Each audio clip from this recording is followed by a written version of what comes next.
As Zoran Mamdani gears up to be the city's next mayor. Stay with us. This is a First Alert Weather Special Report. And a good evening. I'm meteorologist Craig Allen, and you can see the snow coming down behind me. One of those heavier bands is right over the city and lower portions of Manhattan, and this is going to be like this right through the evening hours. Temperature right now is down 6 degrees. All that snow, every one of those flakes is sticking to the ground, which is cold enough, and the wind chill is 19. On radar, you can see that we have snow that is falling right now. The heaviest band over the city, another heavy band over eastern Long Island, and look, it just keeps regenerating back across eastern Pennsylvania and into western Jersey. This one is putting down anywhere from a half inch to maybe an inch per hour around parts of Suffolk. Even around the city now, I would say we have rates of almost an inch per hour. And looking back to the west, there is the possibility that some of these bands, as they move across, could put down anywhere from 2 to 3 inches of snow per hour. So it's getting heavy, and it's accumulating right now with the heaviest snow rates of 1 to 2 as we go through the night. Light to moderate snow will keep on accumulating after midnight, but it's definitely lighter. It's a little bit more intermittent, and it tapers down after sunrise. Right now, we're looking for snowfall amounts anywhere from about a half a foot on average, but maybe even more in the northern and western suburbs. We'll have more as we go on through the nighttime hours. For now, let's go back to Inside Edition. This has been a First Alert Weather Special Report. It's a life or death drama on the ice. And this brave woman leaps into action, still in her slippers and pajamas. My Ugg slippers, probably not the best choice of shoe. Kayla Masato realized someone was in big trouble in the icy creek behind her house. He fell off his jet ski. Oh my god, now Kayla's going. In a split second, Kayla threw a jacket over her pajamas and scooted out on her paddleboard to get to the victim. I was putting my weight on the front of the board and pushing the board out. Kayla, be careful! That voice you hear is Kayla's kid's sister, Brooke.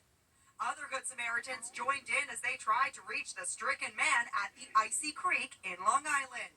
As Kayla gets to him, he grabs the paddleboard, then he pulls himself on. His hands, fingers, legs, whole body was numb. Kayla just saved this man's life. He had let me know that he really thought that he was going to die. You can see how big that paddleboard is. It's over 10 feet in length. 28-year-old Kayla, who works in pharmaceutical sales, and the other rescuers were honored by first responders. This is what I want the message to be. We all need to look out for each other and help each other. Kayla just saved this man's life. The victim was treated for hypothermia and has fully recovered. Good boy. Now on to another hero, but this one has 4 legs. A dog is being called a real-life Lassie today after he ran and got help for an elderly woman who fell while walking him. As Les Trent reports, the deputy the pooch reached is now speaking out. A cop finds a dog in the middle of the road, but the pooch isn't lost. He's desperately trying to get help for an elderly woman who fell while walking him. The drama started when an 86-year-old woman took her son's dog Eeyore for an evening walk in her neighborhood in Destin, Florida. She did not bring her cell phone, and when she didn't return after 15 minutes, her very worried husband called the police. She never takes more than 10 or 15 minutes. It's almost an hour now. It's over an hour now. Okay, do you know what breed the dog is? He's just a 100-pound dog. Deputy Sheriff Devin Miller gets in her car to look for Eeyore and the woman. There's the dog. Hi, baby. Hi, baby. Where's your mama? Show me where your mama is. Show me. Eeyore leads the cop through a front yard and onto a golf course where the elderly woman had fallen. There she is. Ma'am? I got you, ma'am. When he ran up to my car, I got really excited. I was like, oh, maybe, he can lead me to her. I've seen movies where it happens, so I was hoping that maybe, he could do that. And then the second I grabbed the leash, you can't really tell on my body cam video, but he practically dragged me to her. The elderly woman can't believe she's been found thanks to Eeyore. Where were you when I was you? I was in front of that house right there. The dog ran up to my car, and I said, bring me to your mommy, and she ran back here. He come up to your car? very good boy. He wouldn't leave. He kept coming back to me. I'm not even his owner. I'm his grandmother. Oh, you're such a good boy. You're so good. It's straight out of a scene from the beloved TV series Lassie. Now Eeyore is America's new four-legged hero. He deserves lots of belly rubs. He deserves a steak dinner. That dog did everything. Oh, Eeyore, you're a good boy. Grandma loves you. Good boy, Eeyore. Yes, Eeyore definitely deserves a nice big steak. If you're one of the millions of Americans with Christmas trees, it was at the center of your festivities. But if you are among those who leave their trees up till right before the New Year's, we have a reminder to always be aware of that fire hazard. It's a serious Christmas tree warning. When dried out, they can become a dangerous fire hazard that could cause your home to go up in flames. It takes less than 1 minute for a Christmas tree to become fully engulfed in flames, as seen in this demo by the Nassau County Fire Department. Fire Safety Chief John Murray says most people keep their live trees inside way too long. We recommend the tree shouldn't be in the house any longer than 10 to 14 days. People don't keep them hydrated. They put them near radiators or near the fireplace, and they dry out very quickly. That's a disaster waiting to happen. He says being prepared for a fire is just as important. Smoke detectors. People have to make sure they have them in working order. Every level of the house, in every bedroom, having these in the house, and a practiced exit plan for the family goes a long way. Important tips to avoid a holiday tragedy like this. U.S. firefighters respond to roughly 200 Christmas tree fires each year. This next story is about a medical mystery. What's causing this professional dancer's shoulder to rise up and not go down? Doctors are baffled, and she wants an answer soon because, as Allison Hall reports, she's planning her wedding. This is what my shoulder looks like today. It's a bizarre medical mystery. This dancer's shoulder has become higher than the other, and Caroline Neely is desperate to find out why before her wedding. My fiance one day was kind of looking at me, and I was like, what are you looking at me like that for? He was like, yeah, your right shoulder is a lot higher than your left. Crazy. And so, I mean, you can see that it's higher. I feel like it's more affected my friends poking fun at me because I look like Quasimodo. Quasimodo is the legendary bell ringer from The Hunchback of Notre Dame. This is how Caroline looked before her shoulder problem, taking part in the viral Wicked Dance Challenge. I feel like it looks like I should be in pain, but I'm really not. After Caroline began posting TikTok videos about her condition, she was inundated with advice, including from doctors. But so far, nothing has worked. I spoke with orthopedic surgeon Dr. Jonathan Frank. Have you ever seen anything like this with the shoulder going up like that? I've seen it happen one time in my career. That was in a traumatic setting. Someone was in a really bad car accident, and their shoulder was elevated like that.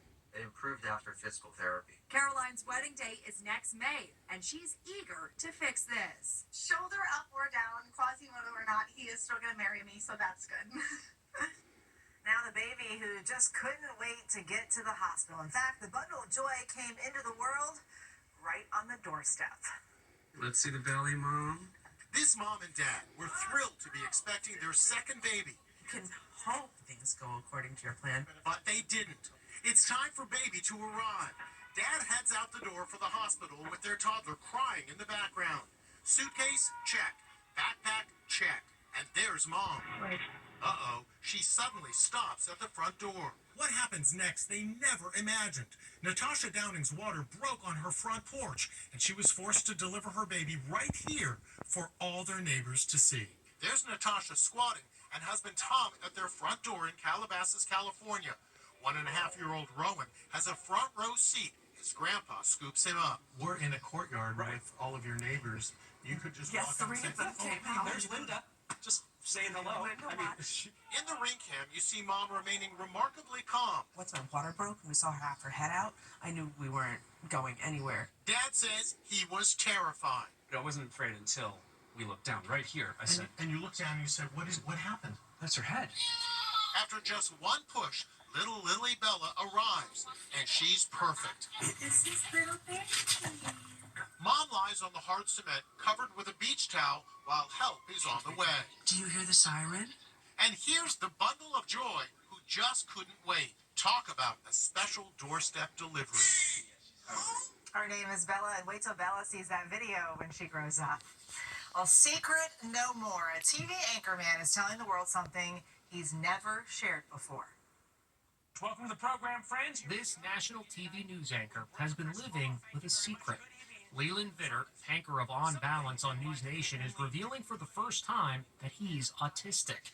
Leland didn't speak a word until he was 3, and when he was 5, he was referred for an evaluation, which included an IQ test. On half of the IQ test, I was genius, and on half of the IQ test, in the parlance of the day, I was mentally retarded. He was diagnosed with autism, but his dad wanted to keep the diagnosis private. He was very clear, look, you have some really great parts of you, but there are parts of you that the world sees differently.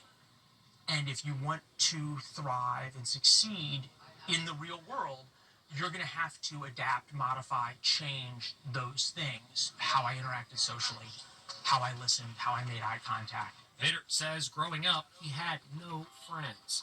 His dad quit his job to devote himself to his son's upbringing and teach him how to navigate life. With your dad's help, how did things start to, get better for you? Dad had to teach me how to adapt socially and emotionally. So he said, you can be good at two things. You can be good at character. Everybody can control their character, and everybody can control hard work. All that hard work paid off. After graduating from Northwestern University, Here at Little Rock, though, Vittert landed his first job in local news in Little Rock. 5 years later, he was hired at Fox News, and now he's a popular anchor at News Nation. good evening from Phoenix, Arizona. This year, he married his wife Rachel and just published his memoir, Born Lucky.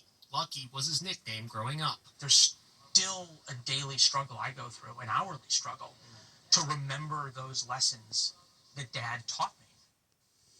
If your kids came home for Christmas, they may have checked out what's in the fridge. A trend was finding parents with food that expired long ago. These children are home for the holidays and they're shocked by what's in their parents' fridge. What is that? Those are good. Those are good. Really? This sesame oil expired on February 25th, 2015. Mom thinks it's no big deal. It's not. You are not getting Check out this bottle of hot sauce. August 2018. They're part of a growing trend this holiday season. Kids coming home for Christmas being appalled by what they find inside their parents' refrigerators. Expired in August of 2012. This expired in 1998. Why do you still have this? Which now brings up an important question. It's now the day after Christmas. What about those leftovers? Are they still safe to eat? Meat or chicken is about 3 to 4 days, right? Fish is 3 days. And cheese, you can be cheesy for an entire week. What you store it in matters. I did not know that. So don't use plastic, because plastic is porous and it will get the smell of the food, and it's easier to contaminate. Use glass to store your food. Ready to eat the next day or 3 to 4 days later? Otherwise, you gotta throw it out. Back with more Inside Edition after this. Next, wedding cake in your face. Some brides think it's fun. Lots of others are outraged. So disrespectful. Is it time to end the tradition of smashing the wedding cake in the bride's face? Plus, take that, Santa. Inside Edition with Eva Pilgrim will be right back. It's a wedding tradition, brides and grooms feeding each other the wedding cake. But it's gotten so crazy lately, one bride says it actually led to her divorce. Have brides just about had it with the tradition of smashing wedding cake smack into their faces. Traditionally, newlyweds feed each other wedding cake at their reception. That's what me and my husband Mitch did at our wedding. But many bride and grooms go even further, and sometimes it can get way out of hand. How'd you like your wedding day to include a moment like this? Or this? Lots of couples couples do love the wedding cake smash. I think it's a cool idea. Salvatore and Celeste Labuyo had a big laugh at their wedding when she smashed a wedding cake in his face. He found it cute. I don't think he was expecting me to do it. It was a little out of character, and he thought it was funny. And they know from cakes, they run the Little Cupcake Bake Shop in New York City. But others beg to differ. Lori Baker says when her husband smashed the wedding cake in her face, it was a bad omen for the marriage. And he took it and he just smashed it. I mean, it was all over my face. It went down my dress, my $2,000 dress. Did you want to cry at that moment? Absolutely. I wanted to leave, quite frankly. And so she did. They are now divorced. Wedding planner Alyssa Petnato recommends that couples work it out before the big day so there are no surprises. If you are going to smash the cake in each other's face, have a conversation beforehand about what is respectful. You know, maybe a light dab on the nose, a little cheeky, dab on the lip, but don't smash it into anyone's face. Experts also say whatever you do, put the knife down before the cake smash. Still to come. Take that, Santa.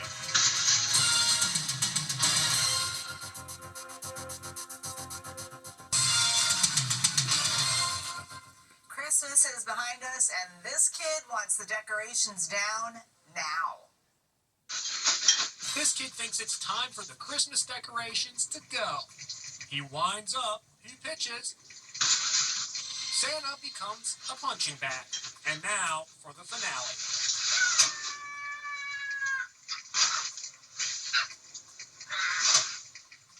Worthy of a WWE SmackDown, apparently. Now Megan Alexander with today's Inside Deals. Megan. Thank you. Finally today, they went on a holiday ski vacation, but their first time on a chairlift was, well, a little embarrassing. Uh-oh, it's a ski lift fail. How about her friend? Wow, that was even less graceful. Speaking of falls, this couple is installing a new air vent when... Well, at least they hugged on the way down. I guess a couple that falls together stays together? That's Inside Edition for today. We'll see you next time.